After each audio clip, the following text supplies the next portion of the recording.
যে নারীরা জনজীবনে, রাজনীতিতে, ক্রীড়াক্ষেত্রে সক্রিয়, তাদের বিপক্ষে অনলাইনে ঘৃণামূলক, অবমাননাকর বক্তব্য, এমনকি ধর্ষণ, হত্যার হুমকির মাধ্যমে নারীর অগ্রগতির ক্ষেত্রে দীর্ঘদিনের অর্জন এবং চলমান ধারাকে ব্যাহত করার প্রবণতা শক্তিশালী হয়ে উঠছে।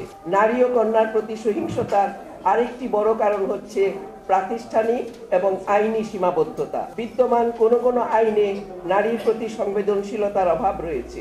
আইন বিচারের প্রাতিষ্ঠানিক ব্যবস্থায় জবাবদিহিতা, জেন্ডার সংবেদনশীলতা, ভুক্তভোগীর সুরক্ষা এবং সহায়ক সেবার যথেষ্ট অভাব বিচারের দীর্ঘসূত্রিতা এবং বিচারহীনতার সংস্কৃতিকেই শক্তিশালী করছে। নারী ও কন্যার প্রতি সহিংসতার ক্রমবিস্তার। নোবেল বিজয়ী অর্থনীতিবিদ অমর্ত্য সেন তার আইডেন্টিটি অ্যান্ড ভায়োলেন্স গ্রন্থে সহিংসতার ক্রমবিস্তারের রূপ প্রকাশ করতে গিয়ে বলেছেন, আমরা ক্রমশই ধর্ম আর সংস্কৃতির নামে নিজেদের বিভক্ত করে ফেলছি।